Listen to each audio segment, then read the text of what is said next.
Hi friends, আজকে আমরা একটু রাউন্ড করা শিখব। যেরকম এই যে কোনা, এটা সঠিকভাবে কী করে রাউন্ড করা যায় সেই প্রসেসটা আজকে আমরা শিখব।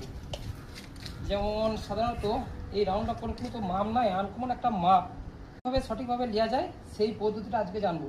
সাপোজ এখান থেকে আমাদের পাটা ধরতে হবে,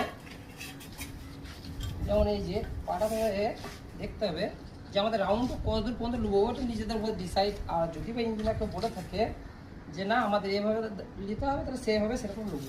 যেরকম আমি যদি এখান থেকে নিয়ে 9 ইঞ্চি স্টার্ট করি রাউন্ডটা, সাপোজ দেখা লিয়াই 9 ইঞ্চি স্টার্ট, ঠিক আছে। এভাবে একটা মার্ক দিলেও হবে, না দিলেও হবে, তবে একটা মার্ক 9 ইঞ্চি। ঠিক এদিকে পাটাটা ধরু, এদিকে একটা মার্ক সাপোজ 9 ইঞ্চি, ঠিক আছে।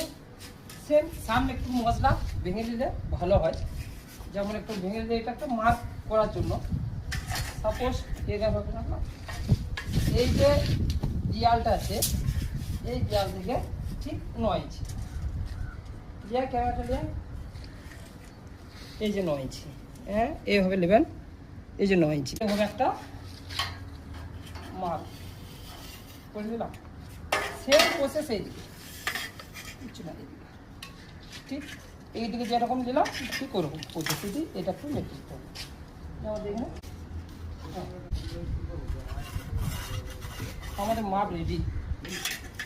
এরকম একটা পেরেক দিয়ে ঠিক এই মার্কিংয়ের মার্কিংটা দেখা একবার, এই যে মার্কিং আমাদের এদের এইদিকে, এই দিক থেকে 9 ইঞ্চি, এই দিক থেকে 9 ইঞ্চি, ঠিক সেন্টারে পেরেকটা মিলে দেয়। ঠিক এরকম একদিকে পেরেক গেঁথে ঠিক এটা 9 ইঞ্চি দিয়ে বাঁধা আছে, এরকম একটা বেঁধে সিম্পলি পরিয়ে দিতে হবে। মাপটা দেখাচ্ছি, সেম এটা 9 ইঞ্চি আছে, এই যে সেম 9 ইঞ্চি। পেরেকের ভেতর দিকটা হচ্ছে 9, হ্যাঁ পেরেকের ভেতরটা 9।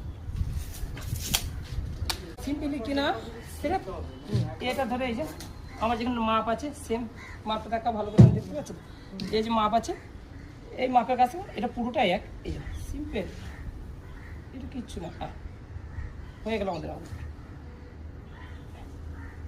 এবার কী করতে হবে, এইটার মাপে আমাদের গজবা না মাছ, যে মাছটা আছে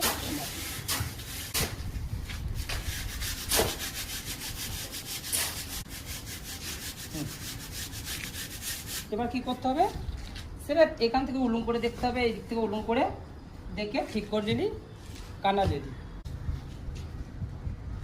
উলুম যেন দেখতে পাই এভাবে সঠিক কারেক্ট।